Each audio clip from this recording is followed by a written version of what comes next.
సమాజాన్ని ఆశీర్వదించి సమాజాన్ని ఉద్ధరించి సమాజ క్షేమాన్ని ఇవ్వగలిగినటువంటి కలియుగంలో వెంకటేశ్వర స్వామి ఇక్కడ భాగ్యనగరానికి సమీపంలో స్వర్ణగిరి వెంకటేశ్వర స్వామి దేవాలయం అత్యద్భుతంగా నిర్మితమైంది. అంతా కూడా హస్తశిలతో నిర్మాణమైనది. ఈ కాలంలో సమకాలీన పరిస్థితుల్లో ఇలాంటి ఒక అద్భుతమైన దేవాలయ నిర్మాణం చేయడం చాలా గొప్ప విషయం.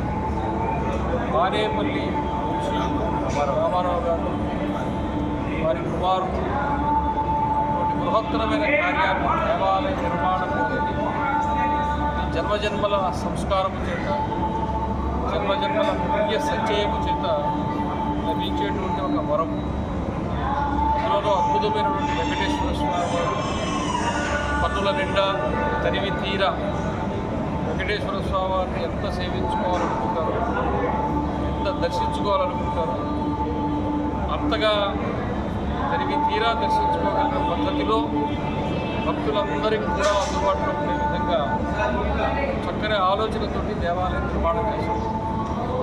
ఈ కాలంలో ఇటువంటి శిల్పములు అనేక రకాలైనటువంటి శిల్పముల చేత, స్తంభముల చేత, శిల్పముల చేత పైన అష్టలక్ష్ములు కావచ్చు, దారిలో మెట్ల మీద నడిపించినటువంటి దశావతారాలు కావచ్చు, అలాగే మత్స్య పుష్కరిణి కావచ్చు, కూడా అక్కడక్కడక్కడ ఉండేటువంటి ఒక దగ్గర తీసుకొచ్చి పెట్టి ఒక వైకుంఠాన్ని ఇక్కడ మనకు దర్శింపచేసి అన్నిటికంటే మించి ఈ దేవాలయ నిర్మాణంతో పాటు ఈరోజు మన చిన్నజీర స్వామి వారు ప్రతిష్ఠ చేయడం, నిర్వహణకు సంబంధించిన వ్యవహారం అంతా కూడా వారికే అందజేయడం అనేటువంటిది ఈరోజున చాలా అభిలషణీయం, అభినందనీయం, చాలా గొప్ప విషయం. ఆచార్యుల ఆధ్వర్యంలో దేవాలయాలు ఉన్నప్పుడు ఆగమోక్తంగా, శాస్త్రోక్తంగా, విధి విధానాలతోటి అన్నీ కూడా చాలా పవిత్ర భక్తి శ్రద్ధలతో కూడా దేవాలయం నిర్వహించబడుతుంది. అందులోకి చిన్నజీర స్వామి చేతుల పడింది చూసుకోవాల్సిన అవసరం లేదు. కాబట్టి అన్ని హంగులు ఏర్పడ్డాయి. వైకుంఠం నుంచి తిరుమలకు ఒక దారిలో వెంకటేశ్వర స్వామి వారు ఇచ్చారు. ఇది ఇప్పుడు కలియుగం కదా, కానీ జాతీయ రహదారులు బాగా 2 లైన్లు, 4 లైన్లు, 6 లైన్లు ఇస్తున్నారు. అట్లా వైకుంఠం నుంచి ఒక 6 లైన్ ఇక్కడ కూడా వచ్చిందేమో, ఆయన మళ్ళీ ఇక్కడికి దిగాడేమో అన్నట్టుగా అద్భుతంగా ఉంది.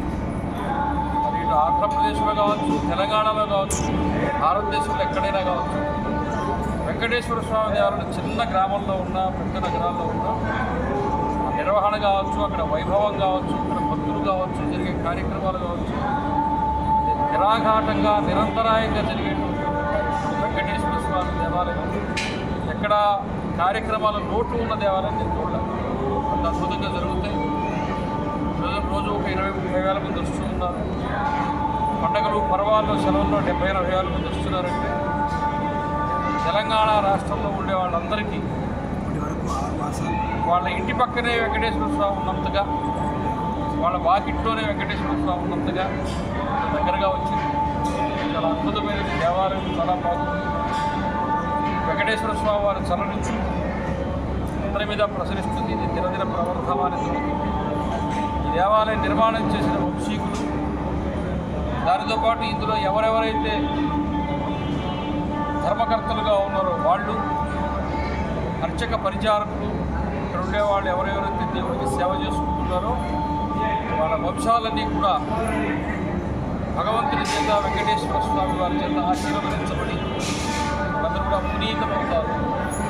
వాళ్ళందరూ కూడా వెంకటేశ్వర స్వామి వారు అటువంటి ఒక ప్రహ్లాదుడికి ఇచ్చిన ఒక గజేంద్రుడికి వరమించినట్టుగా వీళ్ళందరినీ ఆ దృష్టితో చూస్తారు అనే విషయంలో సందేహం.